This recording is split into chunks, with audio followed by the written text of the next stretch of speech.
My name's Bob Munn. Jack Ratszch and I have been trying to put this session together since last fall in New Orleans at the IFPA conference. We finally made this thing work, and I'm very happy to introduce Jack, our merry group. Jack, welcome. Thank you, Bob. It's a real pleasure to be here, and yeah, it has been a year, hasn't it, since we first talked about doing this? But I'm glad it's Yeah, happening. that's it. What good things come to those who wait. Absolutely. One thing I gotta do here though first, buddy, before we get into that, I got one piece of business I gotta Hmm. do. As some of you know, we don't do 2020s in the month of December. You all have plenty of other concerns in that period, so we go dark for December. Excuse me. However, next month on the November 2020, you won't want to miss our final guest of 2013. Ryan Doran was a huge hit at the fall conference in Washington, D.C. Ryan created the 360 ad sales system through his company Brainswell Media. It's used by hundreds of ad sales reps around the globe. Attendees in DC had just one problem with his sessions on creating digital packages and selling digital, and that was there wasn't nearly enough time. Now, he'll be joining us on the 2020 line in November to answer questions that remain from DC and further develop some new ideas that I think you're going to be interested in. Now, so if you wish to follow up on Ryan's sessions in DC, or you're simply interested in the views of a man with a keen insight into your business, mark your calendar for November 20th and register when that email notice comes your way. Now, let's get down to business. The last few months, as I've been plugging this session upcoming with Jack Ratch from Block Electronic News Network, I've focused on a case study that he developed for last year's Friends of the Industry segment at the Publisher Summit. And this is a story of how he helped a small group of weeklies make a $45,000 swing in the profitability of their websites through the money he was either able to save them on hosting and maintenance, as well as the national advertising that he was able to place for them. And that's probably why most of you are here. Well, here's a bonus to this that I wasn't aware of until we did our run through last week. I don't know about you, but I've noticed a new buzzword floating around lately: responsive technology. We've devoted a good bit of time in past 2020 sessions to the idea of creating our own apps. Responsive technology is another way to look at that issue, and Jack has some ideas on that for us as well. So without further ado, let's get him out here. Jack, are you still there? I most certainly, I most certainly am, Bob. Thanks. Okay, the way I started this thing out, I wasn't sure if I was going to be able to hold on to you or not. The okay, the before I turn the controls over to Jack, Hmm. let me remind you that 2020 is an interactive program, and you drive the content with your questions. Use that dashboard on your screen to type in your questions and comments, and we'll address as many of those as we can within our time constraints. You getting that handoff over there, Jack? Yep, I believe I am. And oh, there we go. Show my There's screen. always a little there's Okay. always a little delay. One more button that needs to be needs to There be we go. pressed. And while that's doing that thing, by the way, I was at one of Ryan's presentations Hmm. at the conference in DC. He's fantastic. Yes, he He is. is he is terrific. Great ideas, stuff that you can really run with. And Thank you. so, Thank you. okay, I should ask our Bob. Are you able to see my screen? Yes, I'm good. I am Okay, well good. then hopefully everybody else can as well, and anybody that can't, hopefully they'll just raise their hand. So, and we will talk about responsive technology and what that might have to do with apps and the like, and that'll be kind of a sort of a side. And I've made a big note that we'll talk about it. But again, thanks everybody. I'm really happy to be here. Block Electronic News Network, or we just like to call it BEN. We say pure and simple. We impact your bottom line. But first, just a little something about us. And now, of course, Murphy has to strike. Oh, there we go. BEN, Block Electronic News Network, part of Block Communications. We are a fifth-generation newspaper family, and and up there in the upper right-hand corner, that's Paul Block Sr., the man who started the company back in the 1880s. And what we bring to the marketplace is a double product offering, and we're in a situation where we can kind of break that down a little bit depending upon the need of our papers. So we launched in January of 2012 with exactly 0 newspapers, and fast forward to October 2013, and we've got about 135 papers around the country working with us in one or both of our areas. So we look to do 2 things: eliminate the monthly costs of websites and increase digital dollars for community papers. So let's talk about how we do that, and specifically get into that case study. So we've got these papers up in New England. They are spending, between the 4 papers, they're spending $30,000 a year just in their web hosting fees. And we said, well, what if we could literally eliminate those fees to you? We provide them with a full-featured content management system. It's optimized for mobile, social media friendly. We provide an e-reader at no monthly cost to them.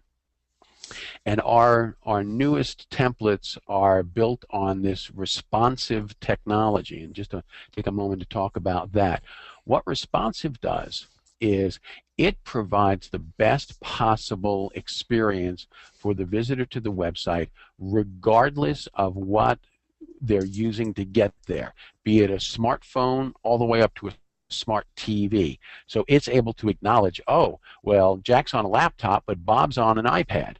And so it resizes on the fly based on that. And so the visitor rather doesn't get either just a shrunk down version of the website or some kind of clunky thing that looks totally different yet again. You know, people through the years have been used to the print edition, and they were very, very comfortable with that. And then so that's where e-readers kind of come along. But then the web layout is different, and they have to get used to that. And then if you can throw a whole nother look at them when they come to it on a smartphone, it's just their heads tend to spin. So we really like to work within the responsive templates, and that way, and also it's reduced expenses, and that it costs money to set up an app and have to hassle with with iTunes and with the Google Store. So we don't charge these Jack, guys. okay, just out of curiosity, because I know a couple of people may be asking this. So, are you saying that the idea of an app, so that people can work effectively on the mobile devices, isn't necessarily the only way to go or the best way to go? Yes, that's exactly right. Okay. I think from a classic KISS scenario of keeping it simple, if the opportunity exists to utilize the new responsive technology, go ahead and do it. It presents a great presentation for the visitor, and at the same time, you don't have to mess with. Not that there's any additional work per se in terms of getting the content over to the app. Most any CMS will be exporting automatically. It's just that you got to go through the hassle of setting it up, the expense of setting it up, and that sort of thing. I think where apps come in really, really handy can be in the specific area of being able to push alerts. Big wreck on the interstate. You can send a push out about that. But almost every CMS has the opportunity to do text alerts or to do email alerts. And so if you've already got that, if you can already do that, I think that's the one thing that apps, at least for a community paper, when we're talking about separate apps that covers separate areas and the like, that's a whole nother thing. But what we're finding by and large is that this will, or just responsive technology in general, for many papers, eliminates that need of, oh gosh, I have to spend more money now and get an app that I'm not going to be able to monetize anyway. Maybe I can sell it for 99 cents, but that Yeah. you got to sell a lot of apps at 99 cents just to make back the initial investment in iTunes and the Google Store. So speaking of money, that was a great question, by the way, though, Bob. Thank you. On the conversation about money and how else do we drive? We talked about saving. We talked about reducing expenses, and we also talked about increasing revenue. And besides, we've got we don't just do this for fun ourselves. And so what we do is we will sell national ads into the sites and split that revenue with the paper 50-50. And in this case, that's over $10,000 a year to our group of papers up in New England, and they have plenty of space that they can sell locally. They keep 100%. And when we talk about national ads, we're talking about the kinds of ads that and national ad networks that would have bypassed these papers completely because they're not generating 10 to 20 to 30 million page views a month. And so here's just a quick screenshot of their page, and up top we see that Amazon ad. Well, that's something that we sold locally, and then there's that skyscraper there on the left-hand side. That's them.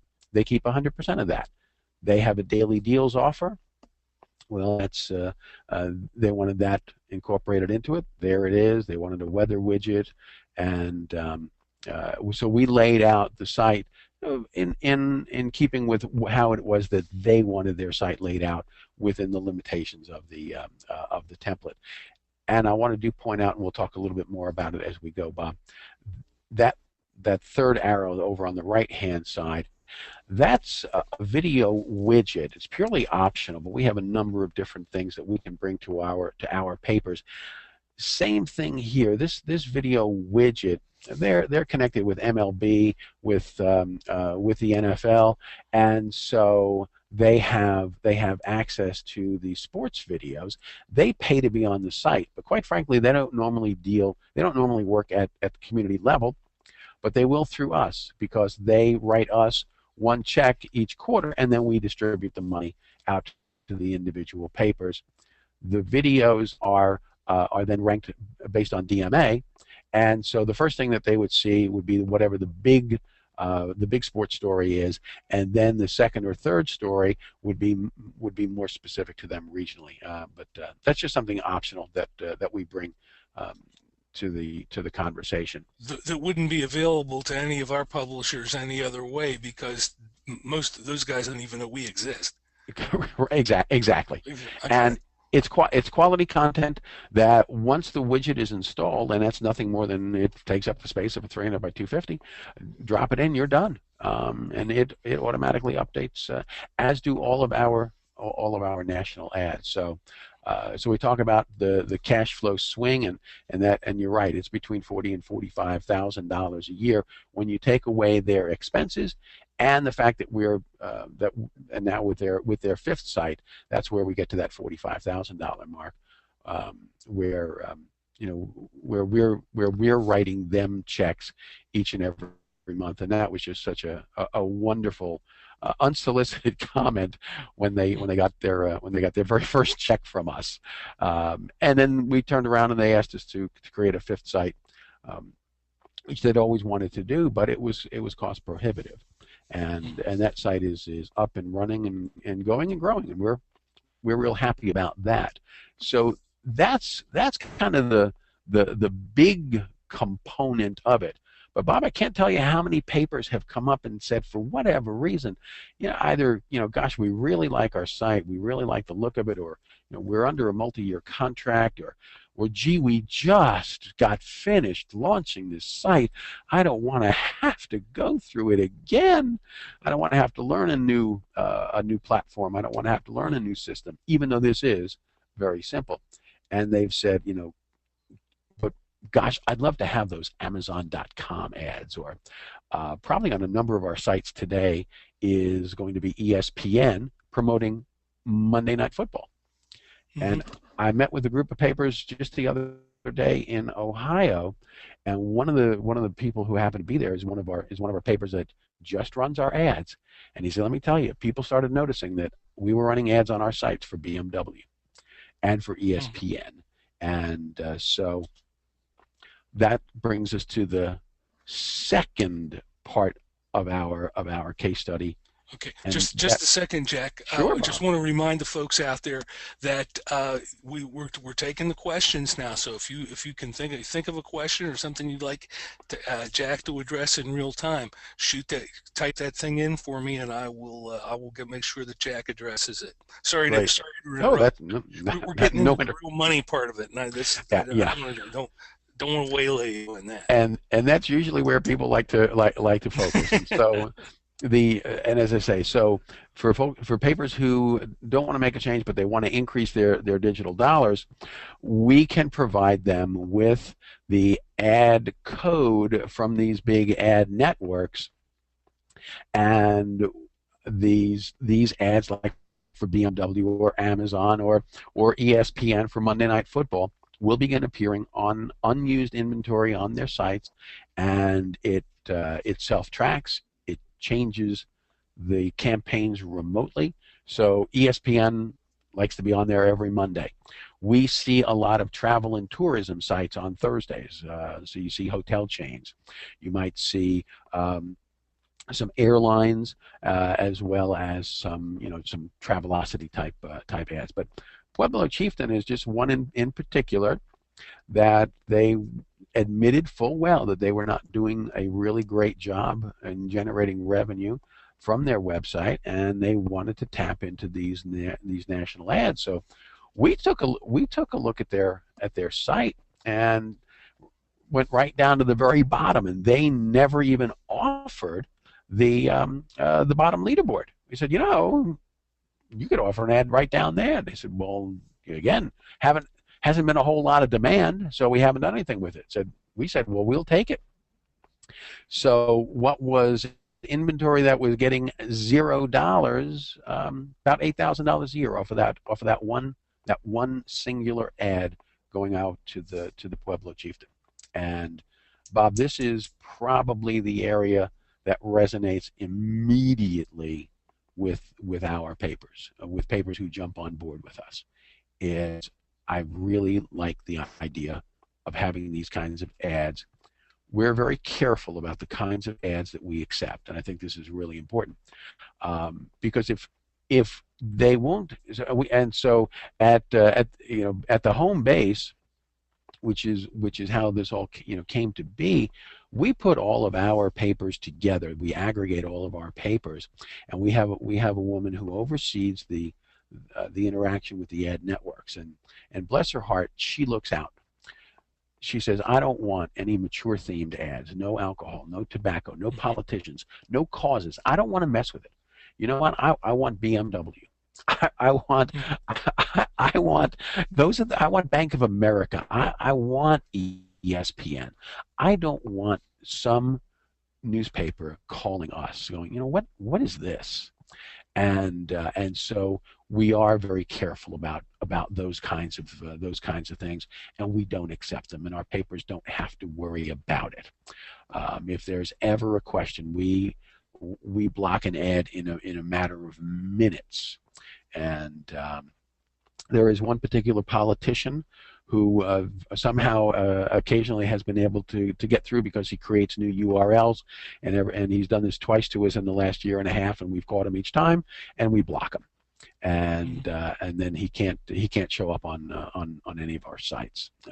Well, Jack, that you must be reading somebody's mind, because that was the first question that came in, was about the quality of the ads Yeah. that Ben would supply to the papers. And Mm-hmm. another question that comes up is, what fees does a paper have if you're going to act as their agency, Mm-hmm. agent, so to speak, in acquiring these ads? What kind of fees do they have to pay? They don't ever pay us any fees, Bob. That's a great question.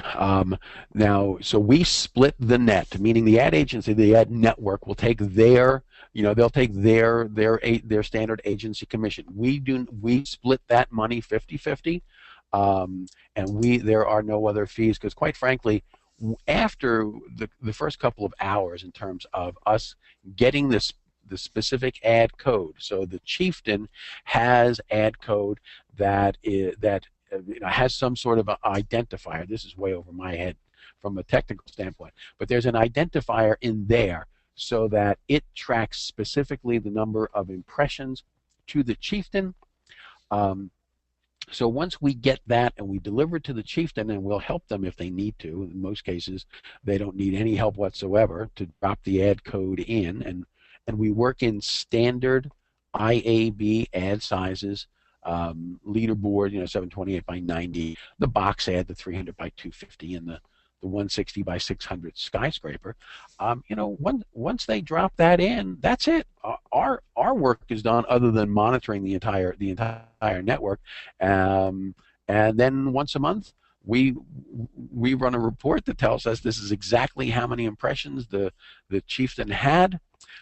Here's what that amount is, and a report goes off to the bean counters, and they issue a check by the end of the month for the preceding month. So we don't make our papers wait until we get paid, which might be 90 days down the road. Ad agencies. Yeah. They're Don't get me started. I'm sure we could both tell some stories. I believe they're worse than local clients when it comes to finding new and creative ways to not to delay payments. But we're in a situation where we're not going to make our papers wait. And quite frankly, that's just too confusing. We know we're going to get paid, and so we issue checks by the checks for September will be going out, if not late this week, probably Monday or Tuesday of next week. By the end of the week, I'll get the report. I'll double check all the numbers, make sure that nothing has been flip-flopped, and out the checks will go. But thanks for that question, but no fees of any kind. Okay, well, I'll tell you, here's another question while we're at it. This looks like a buying signal. How long does it take if a paper wanted to take advantage of this? That is, Bob, I think you're right. That could be a buying signal. So when we're talking about the ad tags, we have a very simple 1-year agreement and a W-9, so that we can put them into the accounting system. It then takes us typically a day, maybe 2, but typically within a day, we're back with the ad tags, and it will take them about 5 minutes to drop the ad code onto their site. We may take a look and point out some specific locations, and then we're off to the races. And one key thing, and this was something that came up in this group of publishers that I was meeting with the other day, if, for example, and we'll go back to Pueblo for a moment. If somebody came to Pueblo and said, "Gosh, I really want that bottom leaderboard. Can I have it?" The answer is yes. Just move us someplace else. So maybe create a 300 by 250. It doesn't matter. It really doesn't. We don't have any. We don't make any claims when we're just talking about the national ad code. It's perfectly fine if somebody needs to move us. And he talked about that somebody came in and said, "Gosh, can I have that ad slot where that BMW ad is?" And he moved us for 30 days or 45 days. He just moved us down on the website. That's fine. To think about it, it's just like, well, if that's good enough for BMW, it's good enough for me. There you go. And yeah, that's very, very easy. Don't even have to ask our permission. I had no idea he did it. If he hadn't mentioned it in the meeting, I would never have known. And Bob, we talked a little bit about it, and I don't want to downplay this in any way, shape, or form, because I think this is good stuff. Some of these optional third parties, again, Cinesports I mentioned, that's that little sports video widget, doesn't normally play with community papers. We have one that I'm really, really fond of. It's a company called Civic Science, and this is a polling widget that a paper can utilize, and you can let Civic Science ask the questions, or you can, if you have a question you'd like to ask, you can interrupt Civic Science and ask your own question, maybe specific to a marketplace. Civic Science then will ask two more questions after the visitor to the website responds, and those might be lifestyle questions. Right down to, Bob, are you a dog person or a cat person? And then they'll also ask about, are you a homeowner? And it remembers you, and it begins to compile some amazing information about the visitors to the website: male, female, age group, household income, do they own their own homes? All of these things that can be utilized by the sales departments at the individual papers, because all of this is shared right back. And but in many cases they are being paid by all sorts of different companies. They've been hired by automobile companies to go, are you in the market for a new car? Are you familiar with I'm trying to think of a good example off the top of my head. But this is all stuff that they're trying to garner back for the company, and since the company pays, then they share that revenue with the papers, but at the same time they allow the papers to, if there's a real hot button issue and you want to get some, and it's so cool and interactive, it'll show you the results. Well, gosh, we asked about this new shopping mall that's being proposed, and 54% are in favor and 46% are not, and it gives that all to them in real time. It's good content, no effort beyond installing the widgets. Nobody's going to get rich off of it, but it's good ongoing revenue. And we're fans of it. And again, it's the kind of stuff that we've our big paper in Pennsylvania are the ones who found Civic Science. These guys are all Carnegie Mellon people, and so that's a smart group of people that understand analytics. No dummies over at Carnegie Mellon. No, that's for sure.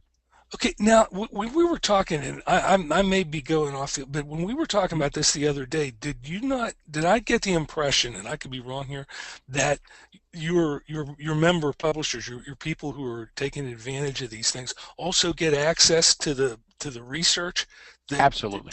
that takes place here, so they get all this data based on Yes. the readership and the people who come there? Yes, absolutely. And we found, again, at the big paper, where they would utilize this, they would ask the questions, and I mentioned one in particular where they were asking visitors, "Are you thinking about a new car? Are you?" And then if they said yes, then it would flash up a question. It took them through a couple of different steps. Anyway, and they would ask, well, okay, if you're thinking about a new Chevrolet, which of these car dealerships do you recognize? And they put in 3 or 4 different car dealerships names. And anyway, long story short, they went to the Chevrolet dealership who had the lowest return and said, by the way, X number of people that visited our website say they want to buy a Chevrolet, but they've never heard of you. Maybe you ought to think about buying an ad on our website, and they did. Been with them ever since. But yes, I think it's critical, so that people are always asking, who's going to see my ad? I mean, that's one of the questions that has been perplexing us in advertising since Gutenberg, right? Forever. And so, to be able to say, look, these are the people that we can bring you. If these are people that you want to reach, you need to be on our website. And more than likely, it's going to match up with the demographics of the print edition, but there might be some key differences there. But that all comes right out of this. It's cool. It's very cool stuff. And the last of our kind of optional third parties, and Bob, you and I were talking a little bit about this, is at so many of the conferences that I go to, talking about newspapers offering digital ad services and to companies out in their community, in essence acting as these digital ad agencies. So It does. It can create a good, strong revenue stream, but most papers don't have the staff, and there's a bunch of these guys that have started up, and so our papers, our big papers that part of that Block Communications owns, are working with a company that they are very, very pleased with, and with very little arm twisting, we have introduced them to our Ben partners, and they've gone so far as to waive some fees and the like that they would normally have when working with community papers. But because we are able to potentially, we can make their name be known to 130 papers. Uh, they they've been very, very gracious, and of course our big papers are a good client of theirs, and so it's nice for us to be able to say to one of our Ben partners who have asked us, hey, do you know anybody? It's great for us to say, yes, we do. Pittsburgh, has been working with these guys for X number of years, and they've been really, really happy. We've gotten a lot of comments back from papers thanking us because they don't want to have to take the time to do all the all the investigating into it. And if they say, well, here's a company that has a lot of trust. Okay, good. Let's focus in on them and maybe one or two others. So that's just one other thing that we like to bring to the table. So that's really kind of pretty much what we do. Decrease expenses, increase revenue, and one last thing, Bob. If we were all good at doing that, we wouldn't have to be here today. One last thing. All of our members, we've set up it's really quite new, and I should have put a slide together about it, but we have a forum that we have set up that all of our partner papers have access to, and so on there we'll post. I'll get research as well as ad programs. Like I'm sure I'll get my hands on whatever the holiday offering is for 2013, and I'll post those up on the site so that somebody may go, wow, I never thought about combining this and that into a holiday ad package. Well, okay, great. Utilize it, adapt it for your market, be our guest. But also, we see this as an interactive way for a paper in Minnesota to talk to the guys up in New Hampshire, and and let them share ideas across. One of our partners was looking for some staff. You know what? Maybe there's somebody up in maybe our friends up in New Hampshire might have somebody good at one of their competitor papers. They'd like to get the heck out of the market. Wouldn't be the first time this ever happened. Yeah. And so let's get a good dialogue going. A rising tide floats all boats, and so this is one thing that we think is kind of unique. But let's share knowledge, let's share experiences, and if somebody ran a promotion that really, really worked great, share it with the group. Why not? Let's get a dialogue going across the network, and let's see if we can't all help each other. These times ain't been easy, so anything we can do to make them a little bit easier, that's a good thing. Jack, that's thank what we're you. here for. My pleasure, Bob. Thank you. Okay, now we've got anybody who has I think we took care of most of the questions here for Jack in real time. I could take another one if somebody wants to shoot one up there real quick. But if you would like to get in touch with Jack, talk with him. He's a really congenial guy to talk to on the phone. There's all the information right there on the screen.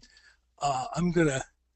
Last time we did this was a real adventure. So we'll see how this works out. There we go. Nothing could possibly go wrong there, right?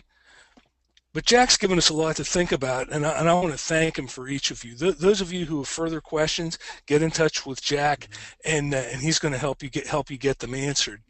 Now, last month we announced, well, actually it was 2 months ago now, we announced a new IFPA app on the Apple App Store that you can download for free by going to the Apple App Store and searching on the term IFPA. This makes your iPhone and your iPad ground zero for all your IFPA resources.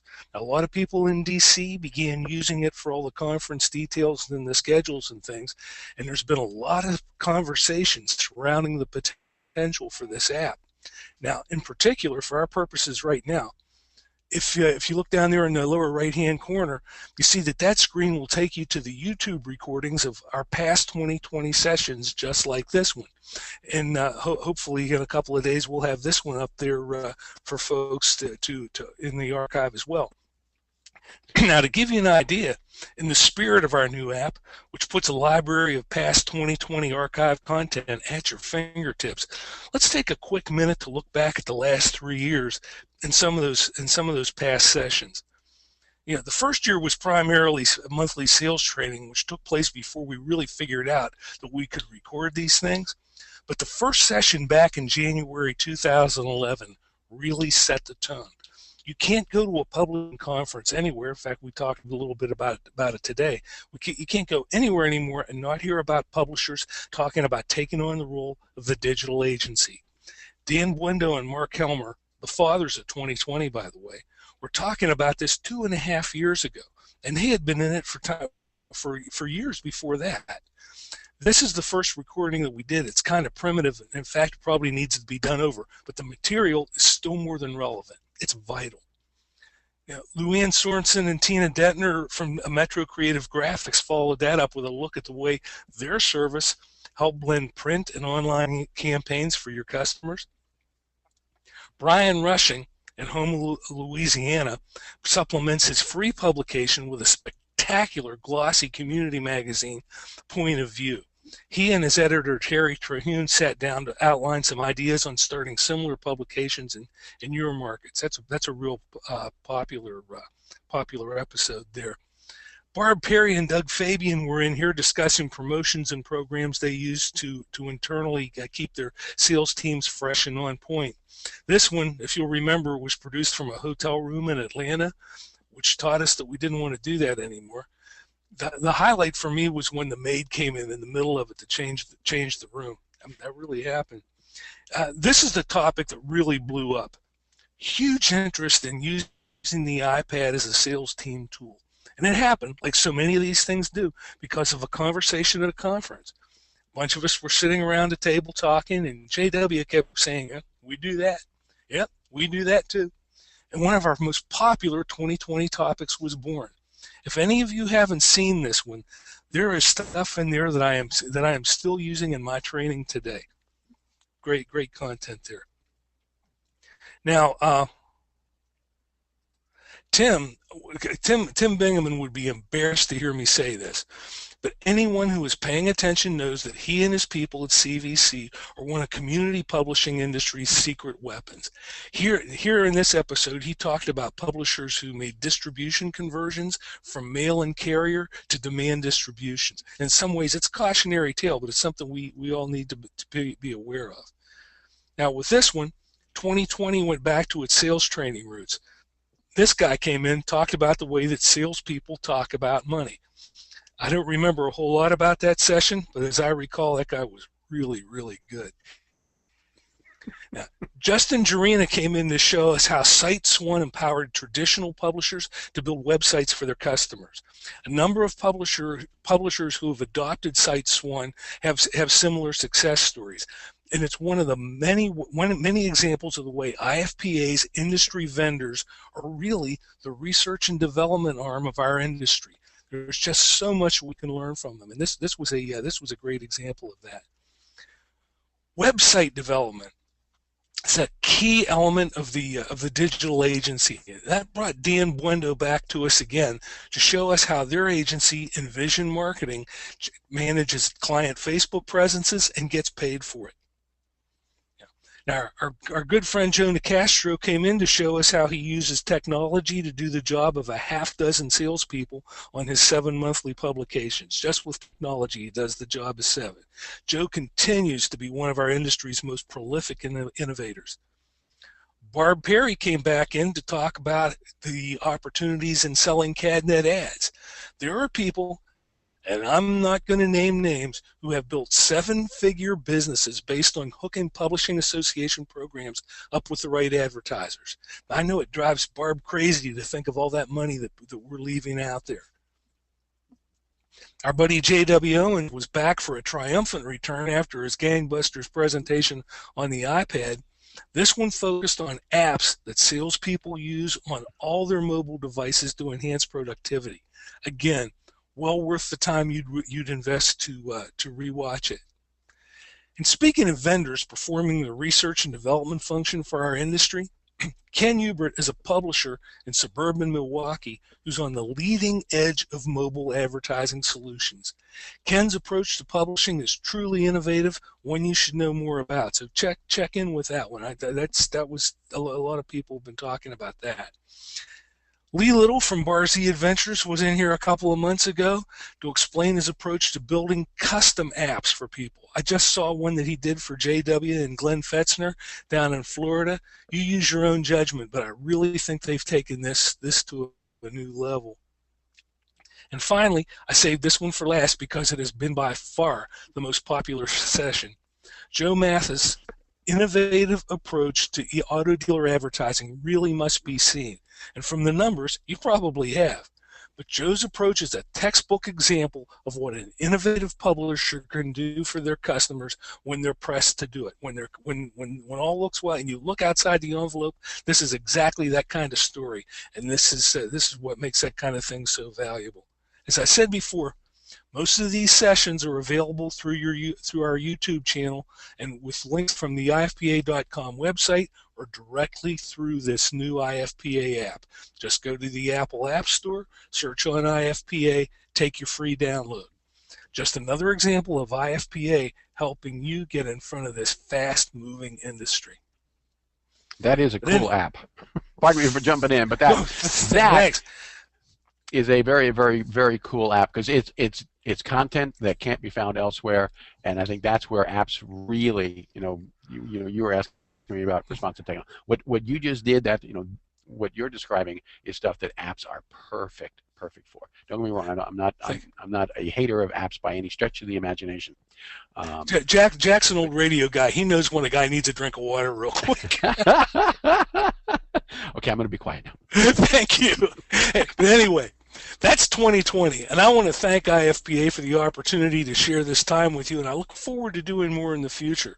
But in the meantime, this is Bob Munn speaking for Jack Ratszch and the entire IFPA Board of Directors saying, the future doesn't begin tomorrow. It's starting right now, this instant, with what you plan to do with the ideas you saw today. There's still plenty of time today to help your customers make some money, and you're just the folks to do it. Have a great day, everyone. Thanks for stopping in.